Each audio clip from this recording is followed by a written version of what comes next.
Muy buenas noches, familia Cito Speak. Chicos, bienvenidos a nuestra historia de hoy. ¿Cómo han estado? Vamos a esperar un ratito para que las personas que nos acompañan, pues que nos van a acompañar esta noche, se conecten. Cuéntenme cómo está la música, cómo está pues el sonido,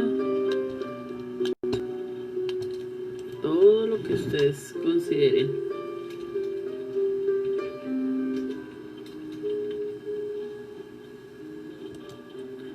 Estoy solita.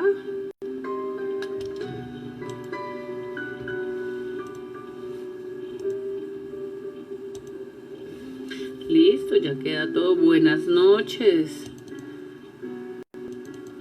Qué gusto tenerlos por acá. Música perfecta, me alegra un montón.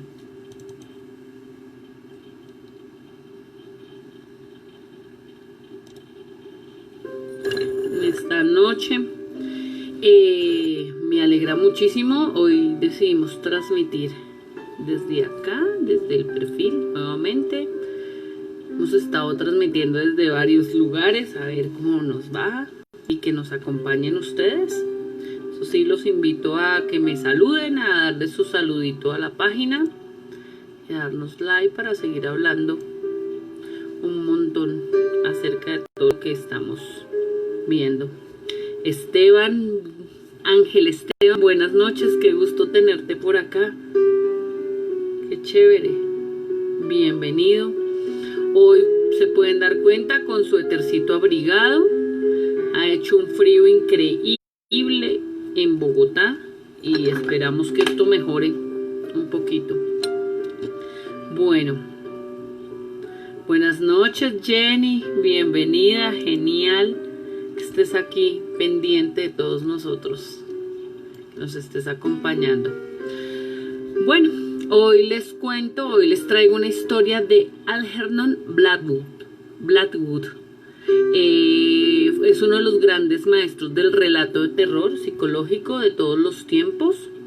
Su obra es prolífica en aspectos esenciales del género. Él, por verlo así, es uno de los padres del terror psicológico que van a encontrar en muchas de nuestra historia de esta noche. Él es un pionero porque renueva todo ese cuento del fantasma victoriano que aparece, que desaparece, sino que empieza a crear algo más psicológico, que es un poco lo que tienen ahorita las películas de terror, que no ves el fantasma, no ves el individuo, pero sabes que estás asustado. Esto pues entusiasma, y Blackwood es inquieto o entusiasma del ocultismo. Introdujo lo sobrenatural en la ficción desde una perspectiva tan novedosa y aterradora. Y este es un señor que vive en los años desde 1869 hasta 1951. La historia que les traigo hoy es complicidad previa al hecho. Es una historia interesante. Escúchenla, se desarrolla básicamente en un bosque en los pantanos ingleses y cómo todo eso le puede uno jugar en la cabeza. Juliana, buenas noches, bienvenida a nuestra lectura de esta noche. Hoy tocó oficialmente con café y cobija. Me acabé de terminar el tintico. Tenía un montón de tintico acá y cobijita. Entonces los invito a que apaguen la luz, me escuchen atentamente y se dejen llevar. ¿Para qué? Para que estemos todos de esta manera terrorífica. Vamos a compartirles y arranquemos. Complicidad previa al hecho. Al llegar a aquella encrucijada del páramo, Martin se detuvo y permaneció un rato observando perplejo los 4 letreros del poste indicador. Aquellos no eran los nombres que esperaba encontrar y además no figuraban las distancias. Su mapa, tuvo que admitir con fastidio, debía estar completamente anticuado. Lo extendió contra el poste y se inclinó para estudiarlo más de cerca. El viento levantaba las esquinas y las batía contra su cara. Apenas conseguía descifrar la letra pequeña a la tenue luz del atardecer. Sin embargo, por lo que alcanzó a distinguir, parecía ser que 2 millas más atrás había tomado el desvío equivocado. Recordaba que el sendero tenía un aspecto muy tentador y tras vacilar un momento se había decidido a seguirlo, atraído, como tantos otros caminantes, por el señuelo de que quizás resultara ser un atajo. La trampa del atajo es tan vieja como la naturaleza humana. Durante algunos minutos estudió alternativamente el poste y el mapa. Caía la noche y la mochila comenzaba a pesarle. Aquellas 2 guías no concordaban en nada. La incertidumbre iba siendo presa en su ánimo. Se sentía desconcertado, frustrado. Cada vez le costaba más trabajo pensar con claridad. Tomar una decisión le parecía la cosa más difícil del mundo. Estoy hecho un lío, pensó. Debo estar cansado. Y finalmente optó por seguir la indicación que le pareció más prometedora. Tarde o temprano me conduciría a una posada, aunque no sea a la que yo pretendía llegar. Se confió a la suerte del caminante y reanudó la marcha con energía. En el letrero podía leerse: por la colina Litasi, escrito unos caracteres muy finos y pequeños que parecían oscilar y cambiar de lugar cada vez que los miraba. Aquel nombre no figuraba en el mapa, pero al igual que el atajo resultaba tentador. Un impulso similar al que había sentido antes volvía a determinar su elección, solo que esta vez parecía ser más apremiante, casi urgente. Fue en aquel momento cuando se dio cuenta de la inmensa soledad del paisaje que le rodeaba. El camino continuaba en línea recta unas 100 yardas, después curvarse, luego un río plateado y perderse en el infinito. El intenso tono verde azulado de las mantas del brezo que cubrían los márgenes se fundían con los colores del crepúsculo, y espaciados unos con otros al lado y lado del camino se alzaban solitarios pinos pequeños muy enigmáticos. Desde que se le había ocurrido este curioso adjetivo no conseguía quitárselo de la cabeza. Eran tantas las cosas que aquella tarde le parecían igualmente enigmáticas: el atajo, el mapa velado, los nombres del poste, sus propios impulsos erráticos o aquel misterioso estado de confusión que le iba embargando. El paisaje entero requería una explicación, aunque quizá interpretación fuera la palabra más exacta. Aquellos árboles solitarios se lo habían hecho ver claro. ¿Por qué se había extraviado con tanta facilidad? ¿Por qué consentía que aquellas vagas impresiones le indicaran al camino a seguir? ¿Por qué se encontraba aquí, precisamente aquí? ¿Y por qué marchaba ahora por la colina Litasi? Entonces, junto a un prado verde que resplandecía como un rayo de luz en medio de la oscuridad del páramo, distinguió una figura tumbada en la hierba. Era como una mancha en el paisaje, un simple amasijo de harapos sucios a los de su propia fealdad, confería cierto aire pintoresco. Y su mente, aunque sus conocimientos de alemán eran muy básicos, eligió de inmediato los términos alemanes en vez de los ingleses. Las palabras Lumpen acudieron misteriosamente a su memoria. En aquel instante le parecieron las más correctas, las más expresivas, casi como onomatopeyas visuales.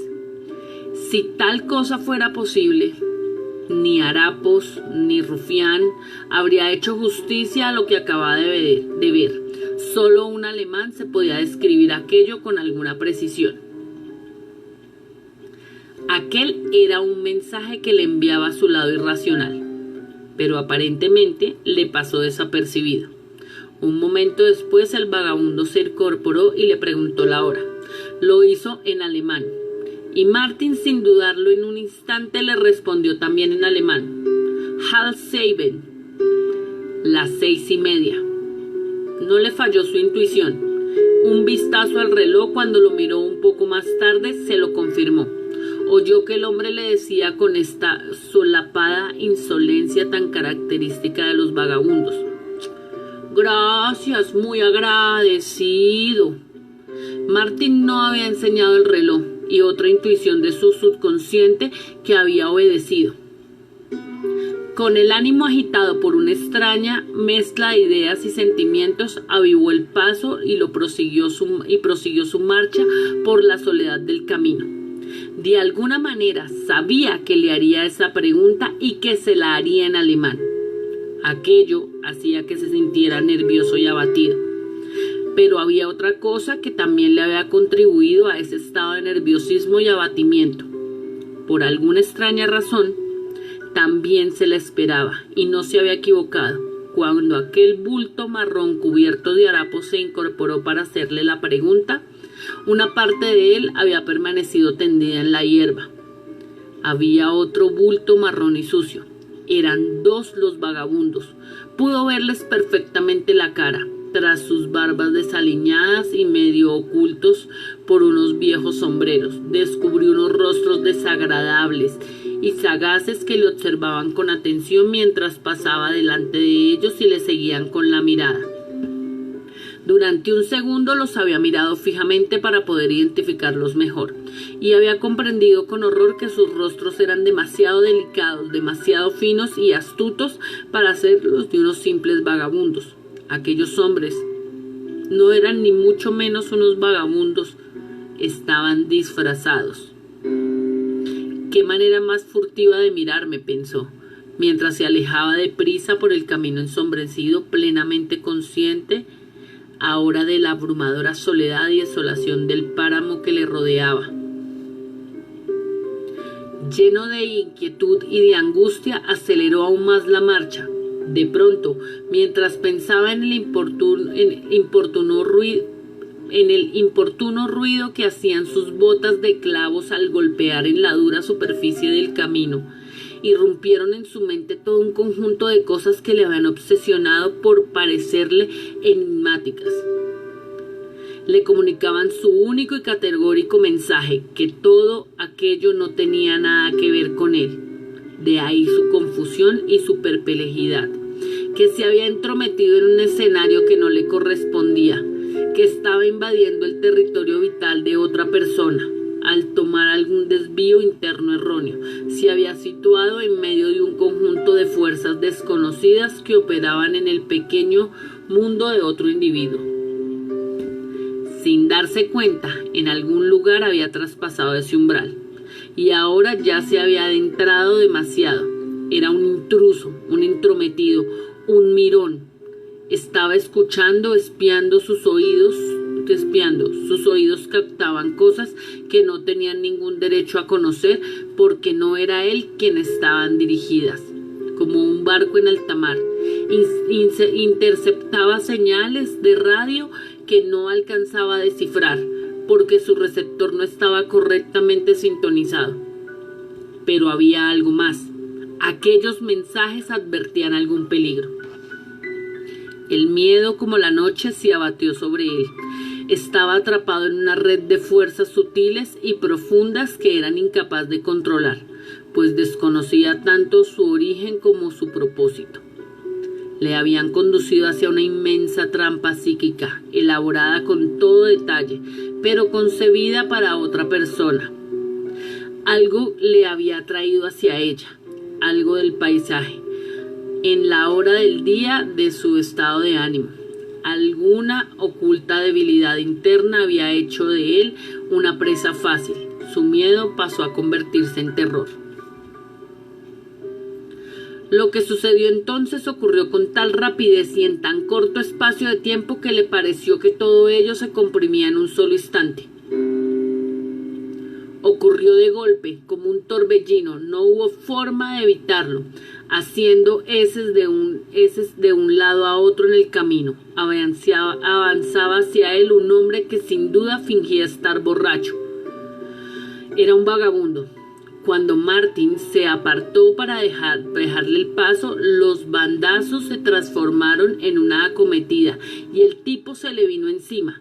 El impacto fue súbito y brutal. No obstante, mientras tambaleaba, Martin pudo darse cuenta que a sus espaldas se abalanzaba sobre él un segundo hombre, que le levantó por las piernas y le hizo caer de bruces sobre la tierra con estrépito sordo. Entonces comenzaron a lloverles golpes. Distinguió el resplandor de un objeto brillante y una náusea letal le hundió en un estado de debilidad absoluta que hizo inútil toda defensa. Sintió que un objeto ardiente le penetraba en el cuello. Al instante comenzó a brotar de sus labios un líquido dulce y viscoso que le asfixiaba. Después se hizo la oscuridad. Sin embargo, en medio de todo el horror y la confusión, se había dado perfecta cuenta de dos cosas: que el primer vagabundo se había escabullido a toda prisa entre los brezales para adelantarle e ir a su encuentro, y que le arrancaban de debajo de la ropa un objeto pesado de que unos cierres mantenían firmemente ajustados al cuerpo. De repente las tinieblas se rasgaron, se disiparon del todo. Se encontró de nuevo mirando la cerca del mapa que sostenía apoyado contra el poste. El viento abatía las esquinas contra sus mejillas y él estudiaba atentamente unos nombres que ahora podía distinguir con toda nitidez. Alzó la vista. Las direcciones que configuraban en el poste eran las que había esperado encontrar, exactamente las mismas que venían en su mapa. Las cosas volvían a estar en su sitio tal y como debía ser. Leyó el nombre del pueblo al que tenía pensado dirigirse. Era perfectamente visible a la luz del crepúsculo. 2 millas era la distancia que le indicaba. Perplejo, turbado, incapaz de pensar, apretujó el mapa en el bolsillo sin doblarlo y se apresuró camino adelante como quien acabara de despertar de un sueño espantoso, que en apenas un segundo hubiera condensado todo el tormento de una prolongada y angustiosa pesadilla. Se echó a correr a un trote continuo que pronto se convirtió en un galope. Chorreaba sudor, las piernas le aflojeaban, le costaba controlar la respiración. Tan solo era consciente del deseo irrefrenable de alejarse cuanto antes de aquel poste de la encrucijada donde le había asaltado la terrible visión. Martin, un contable de vacaciones, nunca había sospechado que existieran otros mundos llenos de posibilidades psíquicas. Para él todo lo ocurrido había sido un auténtico suplicio. Mucho peor que aquella confabulación de jefes y empleados que en cierta ocasión le habían causado injustamente de haber amañado un saldo en los libros de cuentas. Corría como si el campo entero aullando le pisara los talones y que en ningún momento le abandonara la increíble certeza de que nada de aquello le estaba destinado. Había escuchado los secretos de otra persona, se había apropiado de advertencias que no estaban dirigidas a él y al hacerlo había modificado su curso, había impedido que llegaran a su verdadero destinatario. La conmoción de todo aquello que le producía no se podía expresar con palabras. Desajustaba los mecanismos de aquella alma equilibrada y precisa. La advertencia estaba destinada a otra persona, que ya nunca llegaría a recibirla. El esfuerzo físico acabó por ejercer sobre él un efecto beneficioso y le permitió recobrar hasta el cierto punto la calma. A la vista de las luces del pueblo, aminoró la marcha y entró a un ritmo más pausado. Una vez, cuando hubo llegado a la posada, inspeccionó y alquiló una habitación y encargó la cena, a la que acompañó con una sustanciosa y reconfortante jarra de cerveza que le ayudara a mitigar aquella endiablada sed y a completar la total recuperación del equilibrio mental. Las singularidades sensaciones que hasta entonces le habían embargado acabaron por pasársele en gran medida, y de igual manera le abandonó aquella extraña impresión de que cualquier cosa en su sencillo y saludable mundo requería una explicación. Poseído aún por una pequeña vaga inquietud, pero superada ya la sensación del miedo, entró al bar para fumar su pipa y después de cenar y charlar un rato con los parroquianos como tenía costumbre de hacer cuando estaba de vacaciones. Entonces se fijó en dos hombres que, apoyados en la barra al fondo de la sala, le daban la espalda. Al instante vio sus rostros reflejados en el espejo y la pipa estuvo a punto de caérsele de la boca. Eran unos rostros bien afeitados, finos y astutos. Charlaban mientras tomaban una copa, y Martin alcanzó a coger una o dos palabras de lo que decían. Eran palabras alemanas. Los dos vestían bien. No había nada en su atuendo que llamara la atención. Con sus trajes de tweed y sus botas de campo podrían haber sido como él, dos turistas de vacaciones. De repente pagaron las copas y se marcharon. En ningún momento llegó a verlos la cara a cara, pero volvió a sentirse empapado en sudor y una ráfaga febril de frío, y el calor le recorrió por todo el cuerpo. Había reconocido sin ningún género de duda a los dos vagabundos, en esta ocasión sin disfrazar, todavía sin disfrazar. No se movió de su esquina. El regreso de aquel vil terror y los escalofríos apenas si le permitían sostener la pipa, que continuaba chupando con frenesí a pesar de que ya estaba apagada. Con la absoluta claridad de una certeza acudió de nuevo a su mente la idea de que aquellos hombres no tenían nada que ver con él, y aún más que por nada del mundo tenía derecho a inmiscuirse en los asuntos de los demás. No tenía locus standi. Sería inmoral, incluso si se presentaba la oportunidad, y tenía la impresión de que en la oportunidad se presentaría. Había estado escuchando a escondidas y había accedido a una información privada de carácter secreto que no tenía derecho a utilizar, y ni siquiera para hacer el bien, y ni siquiera para salvar una vida. Sentado en aquella esquina, aterrorizado en silencio, permaneció a la espera de lo que fuera a ocurrir después. Pero la noche no trajo explicación alguna. No ocurrió nada. Durmió profundamente en la posada. Solo había otro huésped, un hombre ya entrado en años que, como él, debía de ser un turista. Llevaba gafas con montura de oro, y a la mañana siguiente Martin oyó cómo preguntaba al posadero el camino para ir a la colina de Litasi. Los dientes le empezaron a castañear y las rodillas se le aflojaron.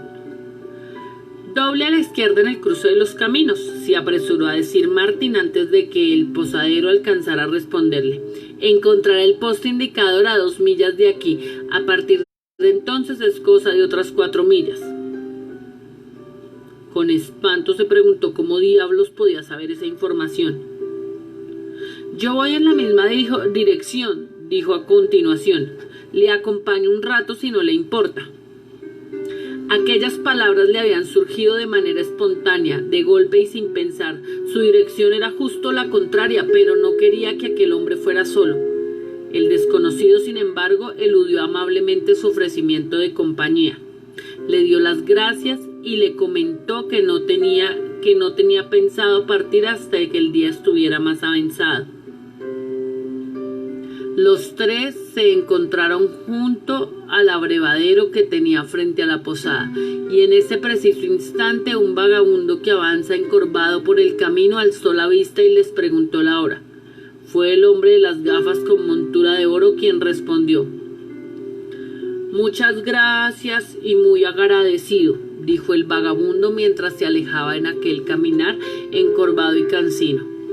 El posadero, un hombre muy locuaz, aprovechó para hacer un comentario sobre el gran número de alemanes que vivían en Inglaterra y que parecían dispuestos a engrosar las filas de una invasión teutona que al menos él consideraba inminente. Pero Martin no lo escuchó. Aún no había recorrido 1 milla de camino cuando se adentró en el bosque para enfrentarse con su conciencia a solas. Su debilidad, su cobardía, constituía sin duda un delito, Le atormentaba una genuina angustia. Una docena de veces decidió volver sobre sus pasos y otras tantas veces la singular autoridad de aquella voz que le susurra que no tenía derecho a entrometerse le detuvo. ¿Cómo iba a actuar basándose en un conocimiento que había obtenido escuchando algo a escondidas? ¿Cómo iba a interferir en los asuntos privados de la vida oculta de otra persona por el simple hecho de haber escuchado, como si de un cruce de líneas se tratara los peligros secretos que la amenazaban? Una especie de confusión interna le impedía pensar con la más mínima claridad. Aquel desconocido le tomaría por loco. No tenía ningún hecho en el que basarse. Reprimió un centenar de impulsos y finalmente siguió su camino con el corazón encogido. Sus 2 últimos días de vacaciones fueron un infierno, sembrado de dudas, interrogantes y sobresaltos. Todos ellos justificados más tarde cuando leyó que un turista había sido asesinado en la colina Litasi. Un hombre que usaba gafas con montura de oro y llevaba guardada en el cinturón atado alrededor de su cuerpo una gran cantidad de dinero. Le habían degollado y la policía andaba tras la pista de un misterioso par de vagabundos a los que se les creía que eran alemanes. Pues esa fue la historia de esta noche. Aunque no crean, todos han tenido que vivir esas diferentes situaciones por ser inmigrantes o vivir en otro país. Y eso es complicado. Pero ahora también con ese cuento del terror psicológico y ahorita finalizando año, que la mente no les juegue un terror psicológico. Recuerde que los hechos y lo que usted realiza es sus hechos son los que nos demuestran sus acciones. Y eso es lo que realmente se va a ver al final de cuentas. No se monte en una odisea psicológica de la cabeza que usted va a avanzar sin haber hecho nada. ¿Listo? Entonces, para todos aquellos que han estado fuera y han sentido esas voces en la oscuridad o en la noche,